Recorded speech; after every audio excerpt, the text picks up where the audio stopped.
Welcome to Wisdom for the Present, where we take ancient truth and bring it into clear modern understanding. This episode uses AI-generated narration based on human-researched and written material. Absolutely. So I want you to imagine a brilliant, intellectually dominant knight. I mean, a guy who usually runs rhetorical circles around literally every politician, aristocrat, and commoner in the kingdom. Right. The smartest guy in the room. Exactly. But now, imagine that same guy frantically climbing into this cramped laundry basket packed full of foul-smelling, dirty underwear. Oh, man. Only to be hauled out by servants and unceremoniously dumped into the freezing, murky waters of the River Thames. It's quite a visual. And it gets worse. Picture him crawling out of the muck, only to later be beaten black and blue while disguised as a local witch, and finally lured into a dark forest wearing giant deer horns where he gets pinched and burned by a bunch of locals. It is honestly just a spectacularly swift and total dismantling of a human being's dignity. Mm-hmm. And what makes this particular sequence of events so fascinating isn't just the sheer physical comedy of the farce, but the psychological architecture underneath it all. Right. Because we are looking at William Shakespeare's The Merry Wives of Windsor today, and the mechanics of human foolishness on display here are ruthlessly precise. They really are. So in this deep dive, we're dissecting this text alongside a highly critical, slightly distressed 19th century commentary by the essayist William Hazlitt. We want to understand how a genius engineers his own absolute humiliation. Yeah, that's the key part. He does it to himself. Exactly. But more importantly, we are turning that mirror outward toward you, the listener. Think about your own blind spots. How often do you orchestrate your own, figurative laundry basket moments? We all have them. We do.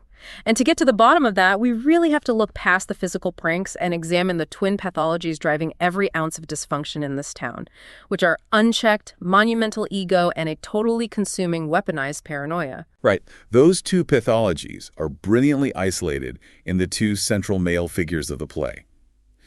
Sir John Falstaff operates as the living embodiment of the unchecked ego, while Master Frank Ford operates as the manifestation of consuming paranoia. They seem like total opposites on the surface, don't they? They do. One is completely full of himself and assumes the whole world loves him. And the other is completely terrified of the world and assumes everyone is out to betray him. Yeah. But if you look at the mechanism operating beneath the surface, both men are suffering from the exact same cognitive failure. Which is what, exactly? Well, they have entirely detached themselves from reality. They've constructed these elaborate fictions in their minds, and they're basically demanding that the real world bend to accommodate those fictions. Wow. Okay. Let's start by putting Falstaff's ego under the microscope, because the sheer scale of his delusion requires some serious unpacking. It's massive. It is. So he arrives in the provincial town of Windsor. He's fundamentally broke. His entourage is costing him way too much money.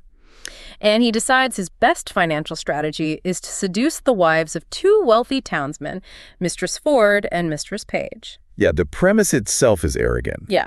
But the execution is where we really see the pathology of his ego at work. Right. Falstaff does not bother to actually observe these women. He doesn't study their personalities, their desires, their individual temperaments. Nothing. He just assumes. Exactly. He drafts a love letter, and he sends the exact same letter word for word to both women simultaneously. But hold on, let me play devil's advocate here for a second. Sure. Is that really unchecked ego, or is it just the desperate, cynical efficiency of an aging guy who needs cash fast? I mean, could we read this simply as a numbers game? Like a modern scam campaign. Yeah, like a 16th century version of sending out a mass email blast and just hoping for a 1% conversion rate. It's a fair question. It really is. But the text of the letter itself betrays him. It is absolutely dripping with a presumption of his own irresistible magnetism. Oh, right. The wording is awful. It's so bad. He writes, "Ask me no reason why I love you. You are not young, no more am I. Go to, then there's sympathy. You are merry, so am I. Ha ha. Then there's more sympathy." Ha ha. Wow. Right. He frames his seduction not as a plea, but as this undeniable mathematical equation of compatibility. Like it's just a fact of nature. Exactly. He assumes his status as a knight, and his sheer physical presence are so overwhelming that no provincial woman could possibly resist, let alone, and this is the crazy part, compare notes with her neighbor. Yeah, his ego acts as this impermeable blindfold to the fact that these women have agency, intelligence, and a social network. Which is fatal. Because, of course, they immediately compare notes. Mistress Page reads her letter, Mistress Ford produces hers, and they realize they are identical down to the syllable, save for the names. Literally copy and paste. Right, so the wives realize immediately that he is mass-producing this supposed grand passion. Falstaff's ego creates a fictional world where he's an untouchable romantic genius. And because he's so rigidly committed to that fiction, he completely misses the fact that he just handed these women the blueprints to destroy him. Precisely. The wives decide in that very moment to string him along, to promise him meetings, and to construct these elaborate traps. And he falls for it. Every single time. Yeah. Because his narcissism prevents him from ever questioning his own success. He walks blindly into every single one of them. Which brings us to the flip side of the psychological coin, Master Frank Ford. If Falstaff is blinded by the assumption of success, Ford is blinded by the absolute certainty of his own betrayal. Ford's paranoia is fascinating. It really is, because he doesn't just suspect his wife of infidelity, he actively, aggressively weaponizes his insecurity against himself. Yeah, Ford's situation is basically a masterclass in the destructive power of confirmation bias. He hears a vague rumor that Falstaff might be making a move on his wife. Just a rumor. It's just a rumor. Mm-hmm. And he doesn't communicate with her. He doesn't observe her behavior. The text establishes very clearly that Mistress Ford is fiercely loyal and has absolutely no interest in Falstaff beyond humiliating him for his arrogance. She just wants to teach him a lesson. Right. But Ford's internal reality requires a betrayal. So he devises a plan that is, frankly, completely unhinged. He adopts an alter ego. Yes. He puts on a disguise, calls himself Master Brooke, and goes to the Garter Inn to meet Falstaff face to face. And as Master Brooke, he pitches Falstaff this fabricated story. He claims he's been trying to seduce Mistress Ford for months, but has failed because she's too virtuous. Right. And then, this is wild, he produces a bag of money and literally pays Falstaff to seduce his own wife. Let's really pull this apart, because the twisted psychological gymnastics required to do this are astounding. It's hard to wrap your head around. His stated logic is that if Falstaff, with all his supposed worldly experience, can break down her moral defenses, then perhaps Master Brooke will be able to swoop in afterward. Which is It is. It's like someone deliberately creating a fake social media account to slide into their partner's DMs just to test them. He is funding his own worst nightmare. He is subsidizing the destruction of his own marriage. Exactly. Entirely to prove to himself that his paranoid suspicions were correct all along. He wants to jump out of the bushes and scream, "I knew it!" even if it means his life is over. Yeah. Why do people do this? What is the psychological comfort in orchestrating your own disaster? Well, it really comes down to the terror of uncertainty. For a deeply insecure, anxious mind, the ambiguity of trust is agonizing. Because trust means you don't know for sure. Exactly. Trust requires surrendering control. It requires living with the vulnerability that someone else holds your emotional well-being in their hands and, they might drop it. And Ford just cannot tolerate that vulnerability. No, he can't. For him, the anxiety of waiting for the other shoe to drop is actually worse than the shoe just dropping. So by inventing Master Brooke, by paying Falstaff, by setting the timeline and the parameters of the seduction, Ford is paradoxically asserting control over his own devastation. He'd rather be the architect of his own ruin than endure the quiet, uncontrollable vulnerability of trusting his partner. Exactly. He prefers the certainty of misery to the ambiguity of hope. That is so dark, but so true. It is, and it's a dynamic we see constantly in modern contexts. It's the executive who is so terrified of being pushed out of the company that they start acting erratically, alienating the board, and ultimately getting themselves fired, thus proving their fear correct, but entirely by their own hand. Or the partner who constantly picks fights and pushes the other person away until the relationship finally breaks under the strain. Right. It is self-sabotage masquerading as fact-finding. It's the ego demanding to be right, even if being right costs you absolutely everything. But to truly understand the depth of Ford's terror and why the wives respond with such theatrical public severity, we have to pull the lens back and examine the social currency of Windsor. Because the stakes here are not just a broken heart. No, the stakes are existential. In this Elizabethan context, the overarching terror for any man of property and standing was the fear of becoming a cuckold. Which is the betrayed husband. Right, and the cultural symbol of the cuckold was the wearing of horns, invisible horns growing from the head of the betrayed husband, signaling his shame to the entire community. We see that imagery constantly invoked in the text. Characters are always pointing to their foreheads, making jokes about horns, terrified of the horns. It's everywhere. It represents a total social bankruptcy. Exactly. In this patriarchal structure, a man's entire social authority, his financial credit, his masculinity, and his right to be taken seriously in the public square were inextricably linked to his ability to govern his household. So if his wife strays... If his wife was unfaithful, it was not merely a private tragedy. It was a public broadcast of his incompetence. It meant he was weak.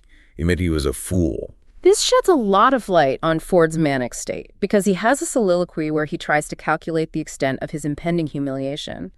He says, "I will rather trust a Fleming with my butter, Parson Hugh the Welshman with my cheese, an Irishman with my aqua vitae bottle, or a thief to walk my ambling gelding than my wife with herself." The paranoia is just eating him alive. Right. Racial and cultural stereotypes of the era aside, what he's expressing is a complete systemic collapse of trust. He is hyperventilating about his public image. His mind absolutely shatters under the weight of anticipated public mockery. And this is why the wives' revenge against Falstaff cannot be a private reprimand. They can't just quietly tell him no. They really can't. They don't just send him a letter telling him to go away. In a society where a mere rumor of their infidelity could ruin their reputations and utterly destroy their husband's social standing, their counterattack must be irrefutable. It has to be public, and it has to be brutally decisive. They have to produce a spectacle of Falstaff's foolishness to shield themselves from any whisper of impropriety. Yes. The public nature of reputation also drives the subplot involving the daughter, Anne Page, which introduces an entirely different kind of transaction, because her marriage is being negotiated not based on love, but on varying, competing metrics of social survival. Right. Anne has 3 suitors, and Shakespeare uses them to brilliantly dissect the changing economic and social values of the era. Let's walk through them. First, we have Abraham Slender. Slender represents the decaying established aristocracy. He is backed by Justice Shallow, who boasts endlessly about their ancient coat of arms, his dozen white luces. He's the guy with the pedigree. Exactly. Slender is incredibly wealthy in land and pedigree, but as a human being, he is entirely vacant. William Hazlitt has an incredible phrase for him. He calls Slender a potent piece of imbecility. It is a surgically precise insult. It really is. Hazlitt observes that Slender has absolutely nothing to say, and yet his vacuity is unforgettable. He's a man who relies entirely on his uncle and the local matchmaker, Mistress Quickly, to form a sentence. He literally can't talk to her. No. When Anne finally gets him alone and tries to have a basic conversation, asking what his will is, he just panics. He starts babbling about how he hasn't made his will yet because he isn't sick, and boasting about seeing a bear named Sackerson. Total socially awkward disaster. Yeah. He has the resume of a perfect husband, land, title, money, but the interior life of rock. Then you have the second suitor, Dr. Caius. He's a French physician, heavily favored by Anne's mother, Mistress Page. Dr. Caius doesn't have the ancient aristocratic bloodline, but he has vast sums of new money and, crucially, connections at the royal court. Mistress Page sees Dr. Caius as a ladder for upward social mobility. Right. And finally, we have Fenton. Fenton is fascinating because he represents a bridge between the old transactional world and the emergence of modern romantic values. He's a bit of a wild card. He is. He's a young gentleman of higher birth but ruined fortunes. And he openly admits to Anne that he initially sought her out specifically to pay off his debts with her father's wealth. He was looking for a transaction. He was trying to use her? But then the transaction breaks down because he actually gets to know her. He confesses to her, "I found thee of more value than stamps in gold or sums in sealed bags, and 'tis the very riches of thyself that now I aim at." He transitions from viewing her as a commodity to viewing her as a human being. Shakespeare is holding up these 3 options to the audience and asking them to evaluate what actually constitutes a meaningful union. Are you choosing the decaying prestige of Slender, the aggressive social climbing of Dr. Caius, or the authentic, if financially precarious, human connection of Fenton? It's a question that brings us right to the doorstep of our own lives. We don't worry about arranged marriages to French doctors or literal invisible horns growing out of our foreheads anymore. Right. But the psychological traps of Windsor, the ego, the paranoia, the transactional relationships, they are entirely recognizable today. How do we process these dysfunctions in the 21st century? Well, Hazlitt's commentary provides a remarkable critical lens for this translation. He contrasts Falstaff with another legendary comedic figure who operates entirely on delusion, Don Quixote. Oh, that's an interesting comparison. It is, and Hazlitt makes a profound distinction between the kinds of suffering they endure. He notes that Don Quixote suffers unconscious indignities, while Falstaff is subjected to sensible mortifications. Let's break down that phrase, sensible mortifications. What is Hazlitt driving at there? So sensible, in the 19th century usage, doesn't mean logical or reasonable. It means capable of being perceived by the senses. It means physically felt. Oh, okay. When Don Quixote attacks a windmill thinking it's a giant, and the windmill knocks him off his horse into the dirt, the indignity is unconscious. In Quixote's mind, he hasn't been beaten by a windmill. He's been valiantly struck down in epic combat by a sorcerer. His delusion protects his ego from the reality of the humiliation. Exactly. But Falstaff doesn't have that protection. No, Falstaff is not insane. He is, as Hazlitt says, a designing, barefaced knave. When Falstaff is shoved into a basket of dirty laundry, he knows he is in a basket of dirty laundry. He's fully aware of the stench. Fully aware, when he is thrown into the freezing Thames, he feels the icy water. He described his own physical agony hitting the water hissing hot like a horseshoe thrown into a blacksmith's forge. He feels the blows of the heavy wooden cudgel when he is beaten while disguised as a witch. His mortifications are intensely, undeniably sensible.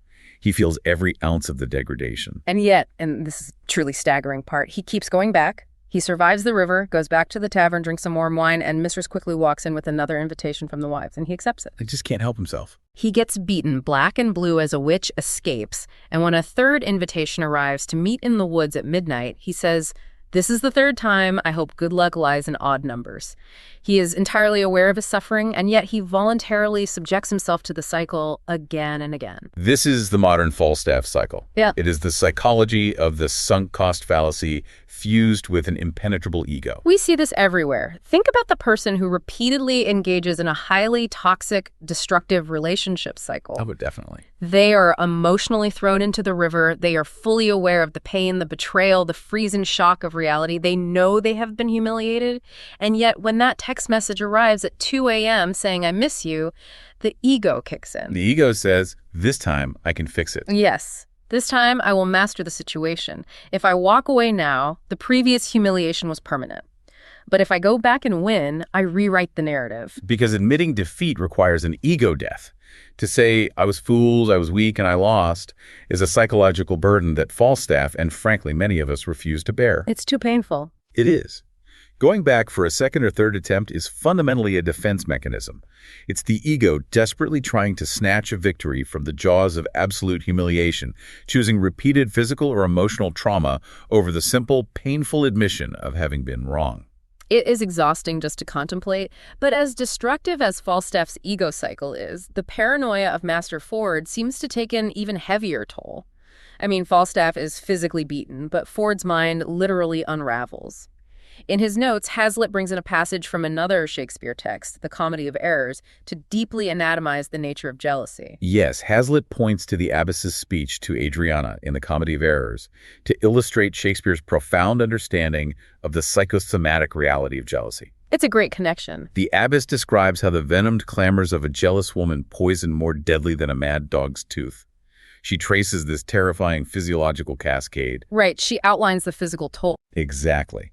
The jealous paranoia leads to constant verbal venom and railing. This constant conflict destroys the ability to sleep. The lack of sleep leads to unquiet meals, which ruins digestion. The ruined digestion and physical stress breed a raging fire of fever. And finally, what is a fever but a fit of madness? It is a complete medical chart of anxiety. The mind's disease rots the physical architecture of the body. Jealousy isn't just a fleeting emotion, it's a systemic infection. The venomed clamors act as a corrosive acid on the nervous system. And we see that exact feverish madness manifest in Master Ford. Yep. Abbess compares jealousy to the bite of a mad dog, and Ford behaves precisely like a rabid animal. He really does. When he brings a mob of men to his house to search for Falstaff the second time, he doesn't just look around, he violently attacks his own property. He tears the clothes out of the laundry basket, just screaming. Totally unhinged. When he sees the disguised Falstaff, he doesn't just ask the witch to leave, he seizes a cudgel and beats her mercilessly, screaming a stream of insults, calling her a hag, a polecat, a runyon. He is entirely possessed by the fever of his own paranoia. The contrast Shakespeare provides in that very scene is brilliant, because standing right next to this violently unhinged man is Master Page, the other husband. Right. Page has also been exposed to rumors, but he possesses complete foundational trust in his wife. He watches Ford tearing through the dirty linens like a lunatic, and Page says something profound. Fie, fie, Master Ford, are you not ashamed? What devil suggests this imagination? I would not have your distemper in this kind for the wealth of Windsor Castle. Let's focus on that phrase. I would not have your distemper for the wealth of Windsor Castle. Page recognizes that Ford's jealousy is a terminal illness of the mind. Ford is a wealthy man. He has a large house, servants, money to throw around in bags at the Garter Inn. But Page looks at him and sees absolute poverty. I want to really sit with this idea, because it challenges our entire modern metric of success. We hustle relentlessly for the wealth of Windsor Castle. We want the portfolio, the title, the security, the gated community. We measure stability by the spreadsheet. Absolutely. But Page is asserting that trust is the ultimate, irreplaceable form of wealth. If your mind is a prison of suspicion, if you cannot sleep beside your partner without wondering who they're texting, if you are constantly surveying your empire for threats, you are utterly bankrupt. Your money is useless because your reality is a nightmare. It's a profound reorientation of value. Mental health, rooted in mutual trust and the relinquishing of absolute control, is the only currency that actually buys peace. Ford has everything on paper, and yet he is tearing his own house apart with his bare hands. That brings up a difficult point, though. We can clearly see the moral failure of ego and the toxic reality of jealousy. But the methods used to cure these diseases in this text are incredibly hard to stomach. They really are. This is where we run into a major obstacle to growth, both for Hazlitt in the 19th century and for us today. The way these characters are taught their lessons is deeply uncomfortable. Hazlitt is very candid about his discomfort. He writes about the play with a palpable sense of mourning. Mourning. Yeah, he complains that the Falstaff of the Merry Wives of Windsor is a shadow of the brilliant, witty Falstaff seen in the Henry IV plays. He states, his wit and eloquence have left him. Instead of making a butt of others, he is made a butt of by them. Right. Hazlitt admits that we read the play and wish Falstaff well through all his discomfitures, and that it actually hurts the reader to see a former genius reduced to this level. He compares it to a great actor being forced out of retirement to perform a degrading, uncharacteristic role. But wait, if Falstaff is such a villain here, if he's a designing knave trying to ruin marriages for cash, why does Hazlitt mourn him? Why do we feel pity for the predator? Because Hazlitt, like many readers, is attached to the idea of Falstaff's intellect. We love the eloquent rogue. We love the guy who can talk his way out of any corner. Watching a towering intellect be outsmarted, brutalized, and degraded threatens our own belief in the power of the mind to overcome circumstance. We want to believe that wit is an invincible shield. Exactly. And watching that shield get smashed to pieces by a couple of housewives with a laundry basket is deeply unsettling. And let's be honest about the severity of the smashing. The cures administered by the Merry Wives are not just clever tricks, they are exercises in elemental cruelty. They are. Let's trace the escalation. First, they attack him with water. They pack him into a suffocating space with foul odors, induce sheer panic that he's about to be murdered by a jealous husband, and then have him dumped into a freezing river where he easily could have drowned. Then they attack him with earth and wood. They strip him of his identity, force him into the garments of a despised woman, and arrange for him to be physically beaten with a heavy cudgel by a furious man. He complains that he was beaten into all the colors of the rainbow. And finally, they attack him with fire and psychological terror. They lure him to a haunted oak tree at midnight. They make him wear heavy animal horns, stripping him of his humanity. Then, a mob of people, including children disguised as supernatural entities, surround him. They poke him, they pinch him, and they burn him with wax tapers while chanting a song mocking his lust. It is a systematic, ritualistic torture. It is an absolute elemental deconstruction of his identity, and this is exactly why modern audiences resist the text. We live in an era that deeply values polite, clinical interventions. Absolutely. We want growth to happen in a therapist's office. We want a gentle, non-confrontational conversation where someone uses I statements like, I feel uncomfortable when your ego dominates the room. Right. And we want the offending party to immediately experience a quiet epiphany, nod sagely, and say, thank you for holding space for my growth. I will reflect on my narcissism. We demand a sanitized, emotionally safe path to self-awareness. But this text forcefully rejects that premise. It posits a highly uncomfortable theory. What if some egos are so thick, so deeply insulated by a lifetime of privilege, eloquent rationalization, and delusion that polite intervention is mathematically useless? Wow. What if the armor of narcissism can only be pierced by inescapable physical public humiliation? You're saying the wives had no choice. Falstaff would have simply talked his way out of a polite rejection. He would have spun a narrative where he was still the victor. To break the delusion, they had to make the mortification undeniably sensible. He had to feel the water, the wood, and the fire because his intellect was too adept at dodging anything less visceral. Exactly. It forces us to ask ourselves if we are sometimes too gentle with pathological behavior. That's a challenging thought. It is, but at the same time, it requires us to exercise profound discernment. We cannot simply lift the ethics of 1602 and apply them to today. We have to separate the enduring wisdom of the play from the antiquated and frankly unacceptable social norms. Yes, let's draw that line clearly. We're obviously not endorsing the literal methods of Windsor. The casual physical violence is assault. The orchestration of public mob-based shaming as a form of community entertainment is cruel and regressive. Absolutely. And the treatment of children as property to be traded in the dark is abhorrent. Page and Mistress Page both actively try to trick people into marrying their teenage daughter against her will. The entire climax involves tricking Dr. Caius and Slender into running off with young boys dressed in fairy costumes, intending to force them into binding marriages. Slender's reaction to this is remarkably dark when you think about it. He complains afterward, saying, I went to her in white and cried mum, and she cried budget, and yet it was not Anne, but a postmaster's boy. And then he adds this disturbing justification. What does he say? He says, if I had been married to him, for all he was in woman's apparel, I would not have had him. The casualness with which they treat marriage, deception, and human autonomy just firmly belongs to a bygone world.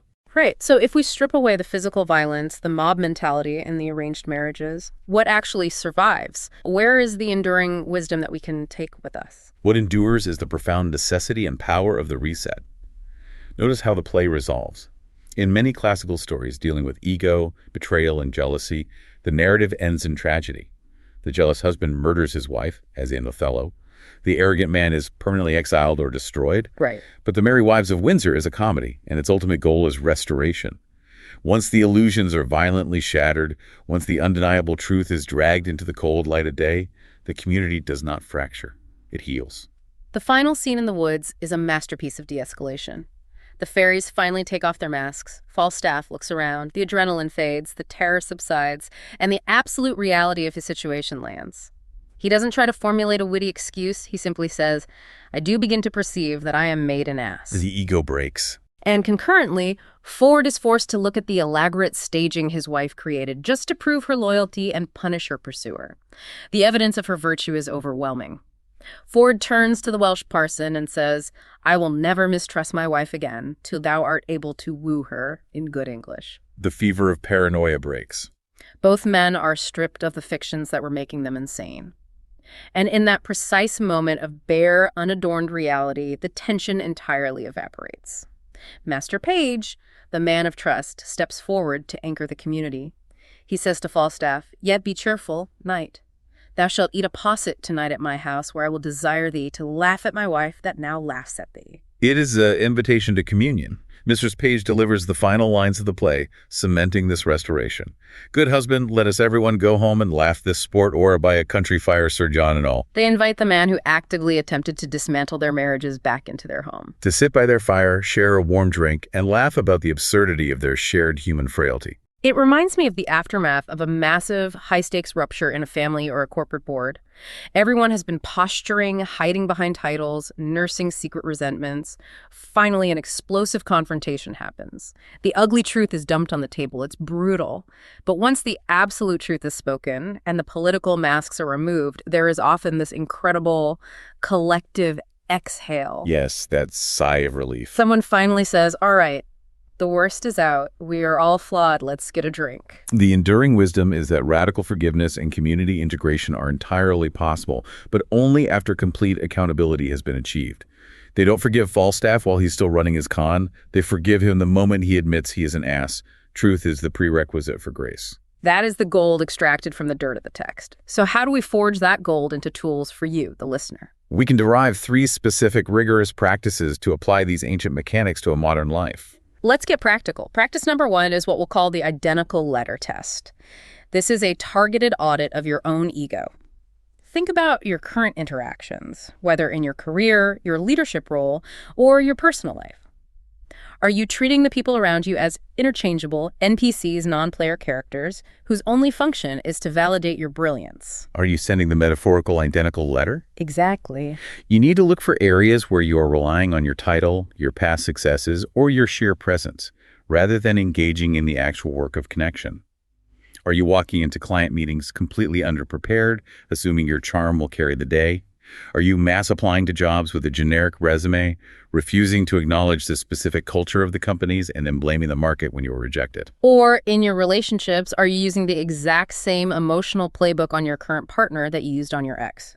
Completely failing to recognize that you are dealing with a uniquely intelligent, observant human being who can see right through the routine. Falstaff's identical letter was a product of intellectual laziness, born of unchecked pride. Find where you are being lazy and recognize that the people you are underestimating are likely already comparing notes. Practice number 2 is the Masterbrook audit. This is the antidote to consuming paranoia and the illusion of control. You must rigorously examine your own anxieties to see if you are actively manufacturing your own misery. You probably aren't handing out bags of gold to strangers to test your spouse, but are you metaphorically doing the same thing? Are you creating fake scenarios in your head like, if they do X, it means they don't love me, and then getting furious at your partner for failing a test they didn't even know they were taking? Or are you obsessively scouring social media, hunting for a reason to feel betrayed? Exactly. When you feel that physiological cascade, the unquiet meals, the ruined sleep, the fever of anxiety that the abbess describes, you must pause and ask yourself a binary question. Am I reacting to a concrete reality, or am I reacting to a fiction my brain has constructed to give me a false sense of control over my fear? Remember, Master Page, trust is the wealth of Windsor. If you are constantly playing Masterbrook, setting traps for the people around you, you're bankrupting your own psychological estate. Choose the vulnerability of trust over the toxic certainty of self-sabotage. And finally, practice number 3, dropping the vizard. A vizard is the 16th century term for a mask, specifically the masks worn during the fairy sequence at the end of the play. This practice is about choosing authenticity over societal expectation. This takes its cue from Anne Page's Ultimate Rebellion. During the climax in the woods, everyone is wearing vizards. Her parents have given her strict instructions based entirely on social transaction. Slender is told to grab the fairy in green. Dr. Caius is told to grab the fairy in white. They are pursuing masks, representations of wealth and status. But Anne rejects the entire transactional game. She slips away from the people pursuing the masks, leaves the heavy expectations of her parents behind, and quietly goes off with Fenton, the man who values the riches of herself. She dropped the vizard. The reflection for you is this. Where in your life are you pursuing a Slender?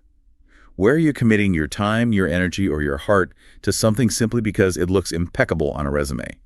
Or because it fulfills the expectations of your parents, your peer group, or your culture? Are you staying in a prestigious career that pays a fortune but leaves you feeling like a potent piece of imbecility? Are you maintaining a social circle that requires you to constantly wear a mask of agreement to survive? Stop pursuing the green and white vizards. Drop the mask, disappoint the societal expectations if you must, and pursue the reality that brings you genuine, unadorned joy. These 3 practices, checking your ego's laziness, refusing to fund your own paranoia, and dropping the transactional masks, are how we operationalize this 400-year-old text today. It is an incredible blueprint.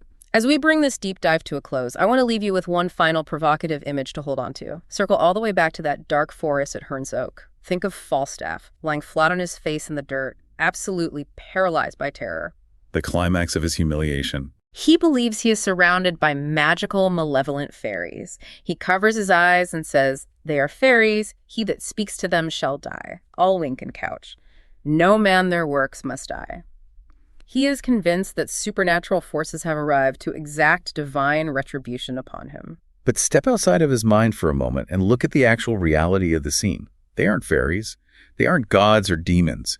It is literally just little William Page and his neighborhood friends. Exactly. They are local children wearing cheap costumes, holding small candles and shaking rattles. Falstaff's own internal guilt, his profound underlying insecurity, and his suppressed fear of being found out took a completely mundane, ordinary reality children playing dress-up and mathematically multiplied it into a mythological nightmare. His internal state warped his external vision. It is the ultimate testament to the fact that we do not see the world as it is, we see the world as we are. That's powerful. So as you move forward through your week, I want you to ask yourself, how often does your own unresolved guilt, your imposter syndrome, or your deep-seated fear transform completely ordinary challenges into terrifying monsters? When your boss sends a brief email asking for a meeting, or your partner is quiet during dinner, do you immediately drop to the ground and cower before imaginary fairies of doom? Are you letting your internal shadows project giants onto the wall? Stand up, open your eyes, look closely at the thing that terrifies you, and you might just realize it's only a child in a mask holding a candle. It's all about perspective. That's the heart of this section. This is Wisdom for the Present, where understanding leads to clarity, and clarity shapes how we see and live. We'll see you in the next episode.